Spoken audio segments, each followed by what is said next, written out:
Entonces, una vez que tengamos un adeudo fiscal determinado y notificado al contribuyente, a partir de ese momento, el contribuyente cuenta con 30 días. ¿Para qué? Bueno, 30 días dependiendo del tipo de autoridad fiscal que haya emitido el crédito fiscal. Por ejemplo, si es el Servicio de Administración Tributaria o Finanzas de los Estados, estaríamos hablando de un plazo de 30 días. Pero si, por ejemplo, quien determina el crédito fiscal, hablamos de cuotas obrero-patronales o de amortizaciones para efectos del IMSS e Infonavit, estamos hablando de que contamos con un plazo de 15 días de conformidad con el artículo 144 del Código Fiscal de la Federación. Ok, sea uno o sea el otro, el plazo de 15 días o el plazo de 30 días, dependiendo, ese es el plazo que el contribuyente, nosotros, tenemos para cubrir o pagar ese adeudo. Y en caso de que no se pague, deberá ser garantizado. Más adelante vamos a hablar del tema de la garantía del interés fiscal. Pero bueno, en este sentido, podemos decir, la cantidad es pequeña, la pagamos y no pasa nada. Hasta ahí termina este tema del procedimiento administrativo de ejecución. Ok.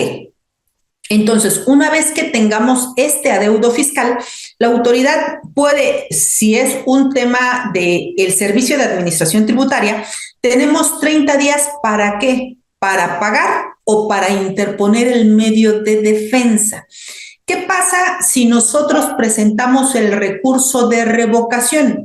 Bueno, que si lo hacemos dentro de este plazo de los 30 días posteriores a la notificación del adeudo fiscal o del crédito fiscal, vamos a encontrar entonces que la mera presentación, la mera interposición, dice la norma, de este recurso de revocación suspende el procedimiento administrativo de ejecución, entiéndase como embargo, ¿de acuerdo? Entonces, al suspender esta diligencia, ya no va el ejecutor a llegar y embargarnos algún bien. ¿Puede llegar? Sí, pero nosotros le exhibimos el acuse del recurso correspondiente y con eso prácticamente tendría que suspenderse la diligencia de embargo. Ok, pasa lo mismo para efectos del Seguro Social o del Infonavit, con la diferencia de que aquí ya no son 30 días, son 15 días. Entonces, llegados los 15 días, ¿qué es lo que tiene que hacer el contribuyente, el patrón deudor? Interponer su recurso de inconformidad, si es en el tema del Infonavit, interponer su recurso de inconformidad en el plazo de los 15 días para que si llega el día 16 el ejecutor a intentar realizar un embargo, se le presente, se le exhiba el acuse de presentación de este recurso de inconformidad, por supuesto presentado en la delegación correspondiente del IMSS del Infonavit. Y con eso se tiene que suspender toda diligencia de embargo o este procedimiento administrativo de ejecución, ¿de acuerdo? Después de eso, ya hablamos, independientemente de si se pagó, si se interpuso el medio de defensa, ahora sí vamos a hablar de que ya pasaron los 30 días o los 15 días correspondientes. ¿Qué va a hacer la autoridad? Pues resulta que va a llegar el ejecutor, va a tocar la puerta y va a buscar al contribuyente deudor. Si es persona física, persona física. Si es persona moral, al representante legal de la persona moral. ¿Qué se recomienda para efectos del PAE? Bueno, siempre decir que no se encuentra la persona buscada, tanto física como persona moral, el representante legal de la moral, para que la autoridad se vea forzada a dejarnos un citatorio de espera para el día hábil siguiente y nosotros de esa forma, ¿qué es lo que pasa en muchas empresas? Que sí se tienen los adeudos, se tiene conocimiento de la existencia de un adeudo, pero no se le dé el trámite correspondiente. Entiéndase que no se interponen que no se presentan los medios de defensa correspondientes y entonces el hecho de que a mí me permita recibir este citatorio de espera para el día hábil siguiente para llevar a cabo la diligencia, a mí como abogada, me permite un margen para que yo pueda presentar mi medio de defensa, llámese recurso de revocación o recurso de inconformidad, siempre que no se hayan interpuesto previamente. ¿De acuerdo? Ok. Etapas de este procedimiento administrativo de ejecución. Lo primero, este procedimiento inicia con el mandamiento de ejecución. ¿Qué es este mandamiento de ejecución? Bueno, pues este mandamiento es el documento en el que debidamente fundado y motivado, la autoridad tendrá que desglosarnos los siguientes datos. ¿Qué datos? El número del oficio a través del cual se determinó el crédito fiscal, la fecha de ese oficio, la fecha de notificación del crédito fiscal para saber que están dentro de los plazos correspondientes, es decir, que el embargo no se está realizando antes de los 30 días o de los 15 días según corresponda. ¿Qué más? El nombre de la autoridad competente que está emitiendo u ordenando el mandamiento de ejecución. También nos va a señalar la cuantía, a cuánto asciende este adeudo. Todo eso tiene que señalarse dentro del mandamiento de ejecución. Por supuesto, la competencia de la autoridad, debidamente fundado y motivado, competencia material, competencia territorial, competencia por cuantía. Deberá estar debidamente firmado por la autoridad competente y en este mandamiento de ejecución se tendrá que autorizar o se tendrá que señalar quién será el ejecutor facultado para realizar esta diligencia de requerimiento de pago o, en su defecto, de embargo. ¿De acuerdo? Esos serían, grosso modo, los requisitos que debe de tener el mandamiento de ejecución. Por supuesto, el nombre, domicilio y RFC del contribuyente buscado. El domicilio es muy importante. Ahora bien, ¿cómo nos notifican este mandamiento de ejecución? Pues decíamos, previamente nos deben dejar citatorio de espera si es que no ha atendido directamente el contribuyente al ejecutor. En caso de que directamente atienda el contribuyente al ejecutor, bueno, pues no va a mediar o no nos van a dejar un citatorio de espera. Resulta que en forma directa nos van a notificar el mandamiento de ejecución. Y ahora sí, podemos leer de qué se trata y nos va a decir, bueno, el mandamiento de ejecución es el que está ordenando a ese ejecutor a, primero, ojo aquí, requerir el pago del adeudo. Es decir, puede que el contribuyente a primera hora realizó el pago, pero pues la oficina de cobros no estaba enterada de la existencia de este pago y dice, bueno, ¿sabes qué? Ya pagué. Entonces, cuando llega la autoridad, te notifica el mandamiento de ejecución y resulta que ya está pagado ese adeudo, lo único que va a señalar dentro del mandamiento de ejecución es que no procede el embargo, toda vez que se acreditó el pago correspondiente, y con ese documento te dejan una copia a ti, se llevan ellos una copia y fin de todo este procedimiento. Es decir, solamente fue de mero trámite y ahí termina el asunto. Ok, resulta que no pagaste ni garantizaste el interés fiscal o el adeudo correspondiente. ¿Qué pasa en este caso? Bueno, lo único que va a pasar es que la autoridad va a proceder ahora sí al requerimiento de pago o embargo. Si no acreditas el pago, lo que sigue es el embargo.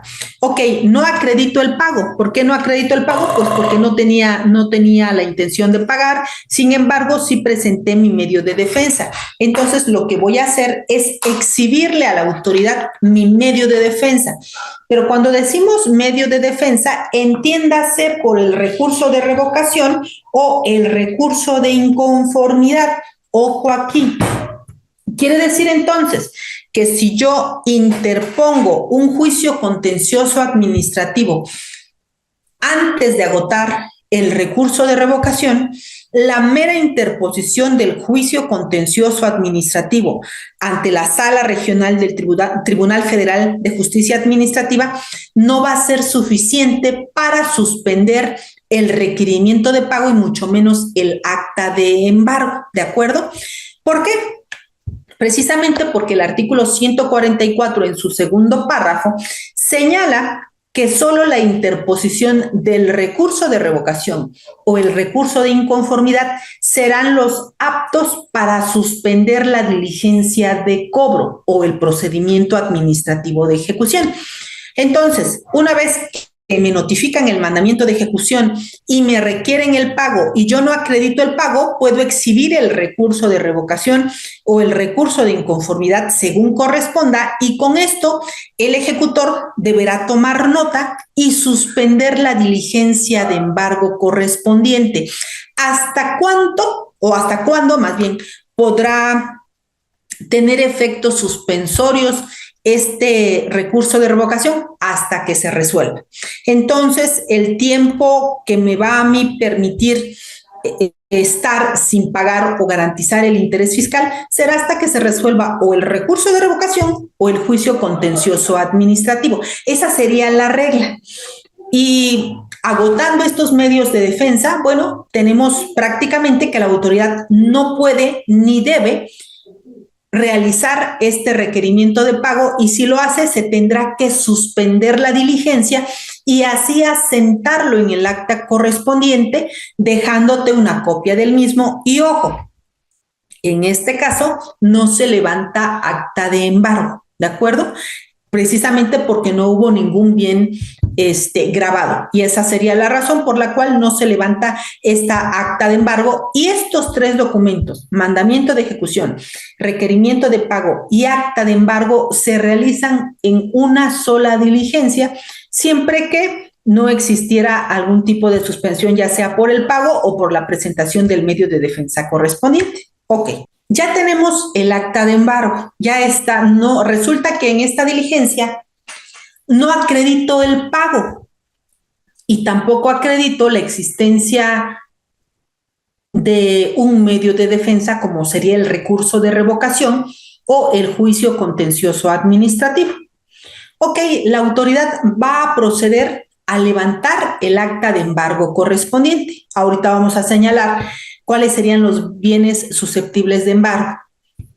Hasta ahí se retira la autoridad, ya me embargó lo que tenía para embargo. A veces puede ya llegar la autoridad con la lista de bienes que va a afectar. Por ejemplo, previo a que la autoridad realice este embargo, ya viene con un listado de cuentas bancarias, por ejemplo. Ya viene con un listado de bienes inmuebles o bienes muebles, como lo pudieran ser vehículos.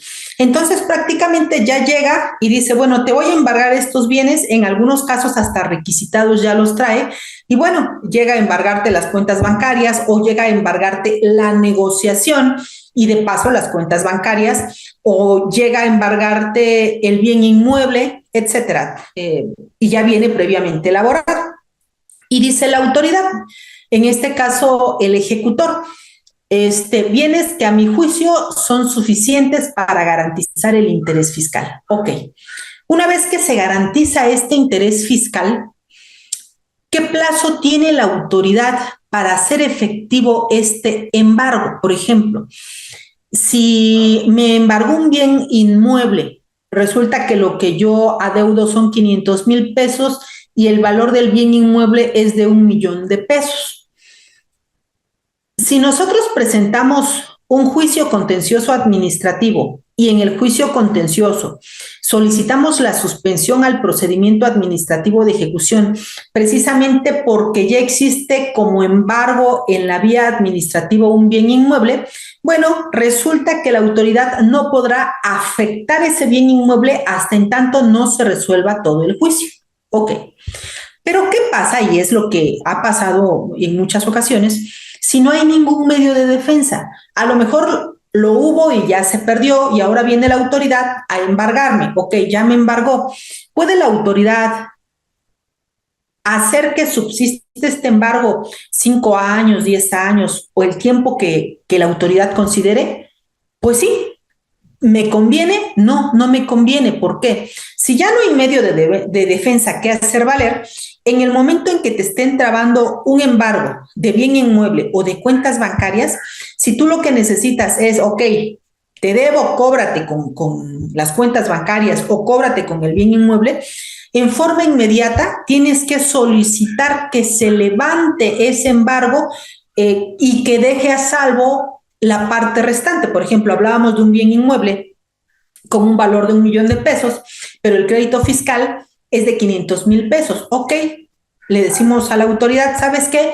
Estoy conforme con este embargo, ahora bien te solicito lo apliques y dejes a salvo la cantidad restante para que me sea devuelta. Si tú no gestionas esto y dejas que la autoridad, a lo mejor piensas que se le va a olvidar y lo dejas al tiempo, pues resulta que vas a tener como consecuencia pues que ese crédito fiscal, ese adeudo se siga actualizando y los recargos pues de la misma manera sigan incrementando.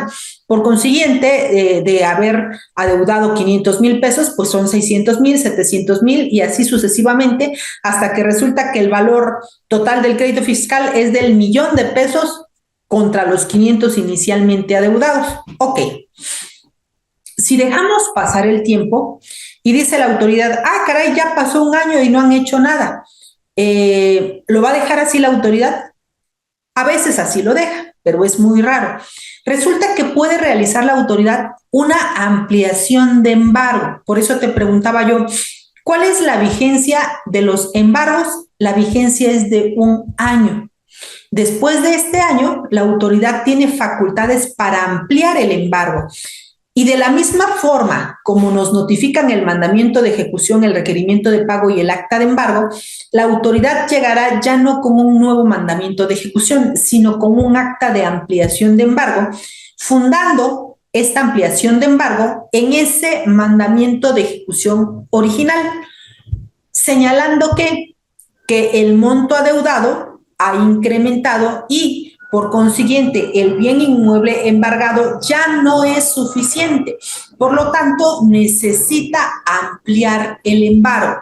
Entonces, es conveniente que yo deje un bien inmueble, un bien mueble en poder de la autoridad.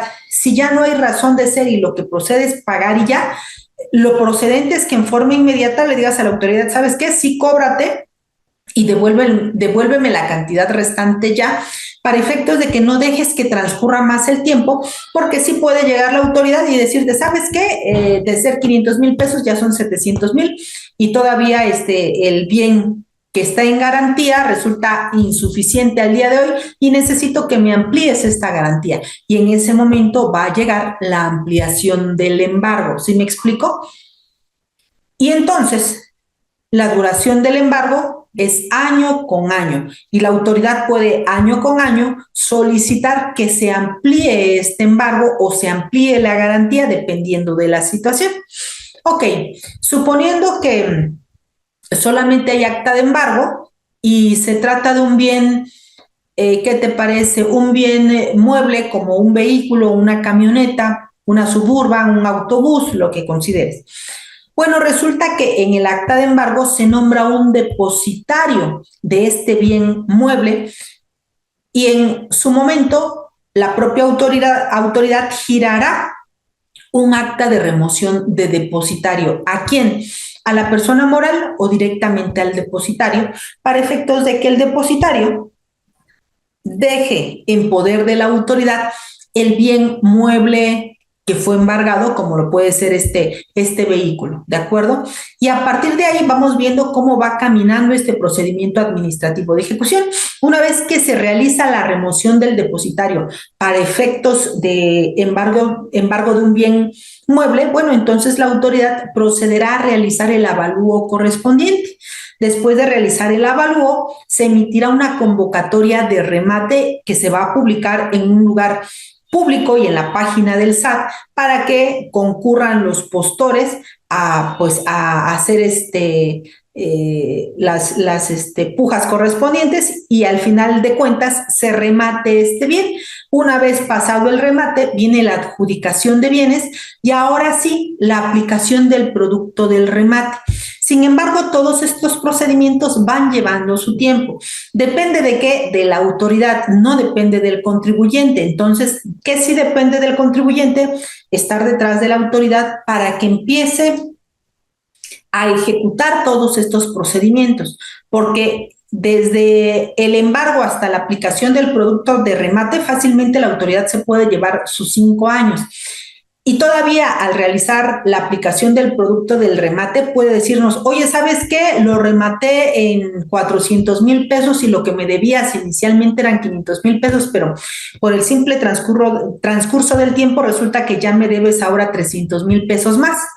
Y entonces es cuento de nunca acabar. Por eso que se sugiere que si existe ya un adeudo firme, no dejemos que la autoridad haga lo que ella quiera cuando ella quiera, sino que nosotros tenemos que empezar a presionar a la autoridad. Claro, va a depender mucho de la estrategia a seguir, del tipo de crédito fiscal, del adeudo correspondiente, porque digo, si es pequeño el adeudo, o más bien es el bien embargado, es de una cantidad muy inferior a lo que se adeuda, pues a lo mejor no me conviene molestar a la autoridad y que se entretenga con ese pequeño bien. Pero si es mayor, a lo mejor no. Pasan muchísimas cosas, a lo mejor podrá alguien decir, bueno, es que a mí me convendría más que pase el tiempo y decirle a la autoridad que ya le prescribió la facultad de cobro. Sí, también lo puede hacer. Va a depender mucho de la situación, va a depender mucho de la cuantía, de cómo quieran jugar las cartas en este procedimiento administrativo de ejecución. Pero bueno, grosso modo, esas serían las etapas del procedimiento administrativo de ejecución. Tendríamos que uno a uno desglosarlo, profundizar muchísimo, cada uno tiene sus bemoles, por ejemplo, si se trata de embargo de cuentas bancarias, si se trata de embargo de dinero solamente, que no son cuentas bancarias, sino dinero en efectivo. ¿Qué pasa en el tema de que se embarguen las cuentas bancarias del contribuyente? Pues prácticamente ya no vamos a hablar de un tema de ampliación de embargo, ni un acta de remoción de depositario, ni del avalúo, ni de la convocatoria del remate, ni del remate, ni de la adjudicación de bienes, ni la aplicación del producto de remate. ¿Por qué no? Precisamente porque al ser el embargo de las cuentas bancarias dinero de fácil cobro, solamente basta con que la autoridad SAT le diga a la Comisión Nacional Bancaria y de Valores, ¿sabes qué? Transfiere los recursos de esta cuenta a la cuenta de la Tesorería de la Federación para que en forma automática se cobre el SAT y con eso fin del procedimiento administrativo de ejecución. Entonces, en este caso, no hay ninguna necesidad de continuar todo este procedimiento. Se agota porque equivale a dinero en efectivo, como si llegara y me embargara 1,000,000 de pesos que tengo aquí. Bueno, pues en ese momento ya se cobró y fin de la discusión. Lo mismo pasa con el tema de las cuentas bancarias. Sin embargo, cuando hablamos de cuentas bancarias, ¿qué es lo que sí se debe ver? No podemos dejar que la autoridad realice la transferencia de fondos cuando ella quiera, porque volvemos al punto de que aunque ya embargó las cuentas bancarias, por el mero transcurso del tiempo, mientras más tiempo va pasando y con todo y que ya esté el embargo, la autoridad me va a decir, es que se siguió actualizando el crédito y siguieron sumándose los recargos, ¿de acuerdo? Y esto pues me va a generar una actualización día a día de ese importe adeudado y el crédito va a seguir creciendo. Por eso es que va a depender mucho de las circunstancias si puedo yo solicitar que la autoridad se cobre ya el dinero o lo dejo, pero va a depender de cada circunstancia en particular. No es como una receta de cocina que podamos decir se tiene que seguir así al pie de la letra.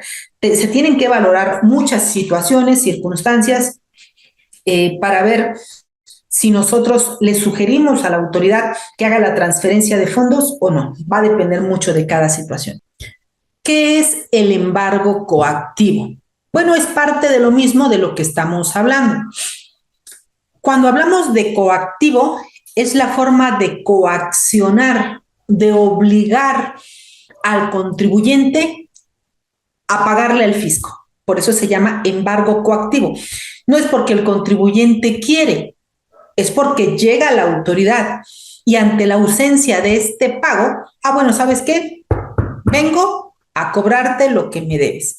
¿Qué hace en este embargo coactivo, que es parte de este procedimiento administrativo de ejecución? Acude al domicilio del contribuyente a embargar bienes suficientes para, en su caso, rematarlos, enajenarlos, adjudicarlos o embargar los depósitos o seguros. También embarga negociaciones con todo lo que de hecho y por derecho les corresponda. Dentro de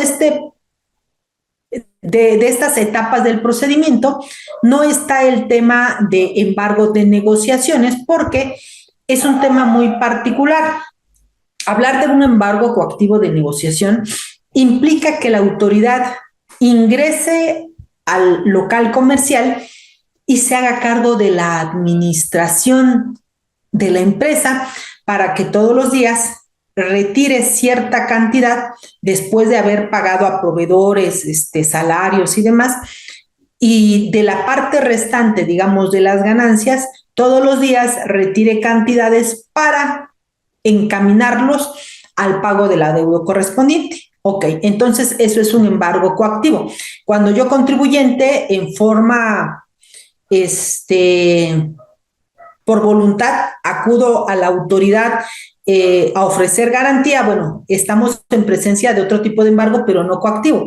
Cuando yo me niego a hacerlo, pues llega la autoridad y dice, oye, ya pasaron los 30 días, no veo el recurso aquí, bueno, pues te invito a que pases cordialmente y me realices el pago, ¿no? O bien vengo y te embargo bienes suficientes. Decíamos, en esta primera etapa se deja un citatorio de espera para el día hábil siguiente en caso de que la persona que atiende no se encuentra o no esté presente en este momento. Pero ¿qué pasa si ya nos dejaron el citatorio de espera y es el día siguiente y ahora sí lo atiende la persona a la que va dirigida la notificación? Ok, atiende. Se requiere la presencia del deudor, se notifica el mandamiento de ejecución, se requiere que acredite el pago. Si no se acredita el pago, perdón, si se acredita el pago, que era lo que comentábamos, concluye la diligencia de embargo. Si no se acredita el pago, procede el embargo. Esa sería el procedimiento, así grosso modo, procedimiento inicial respecto de este procedimiento de embargo coactivo. Ok, decíamos en esta gráfica, se requiere la presencia del deudor. Si no se encuentra, se deja citatorio de espera y al día siguiente se notifica el mandamiento de ejecución. Ok, y si se encuentra, bueno, en ese mismo acto se notifica el mandamiento de ejecución. Estas tesis que te pongo a consideración nos hablan del requerimiento de pago y embargo y nos dicen que este mandamiento de ejecución debe notificarse al contribuyente en términos del 137 del Código Fiscal de la Federación. Quiere decir que este artículo 137 nos está hablando de las notificaciones personales. Hasta el día de hoy existe un embargo en forma tradicional y un embargo a través del buzón tributario. Para estos efectos de los que estamos hablando en este momento, aplica el procedimiento regulado en el artículo 137 del Código de la Federación. Esto es, aplica la notificación personal, ¿de acuerdo? Y dice la segunda tesis. ¿Cómo vas a encontrar estas tesis? Si quieres su contenido completo, te vas a la página de la Suprema Corte de Justicia de la Nación o le pones ahí jurisprudencia, semanario judicial de la Federación en el buscador en Google y ahí te va a pedir un número de registro digital y agregas este número de registro y en automático te va a botar este rubro y viene toda la tesis. Ok. La segunda tesis dice diligencia de requerimiento de pago y embargo de bienes del deudor.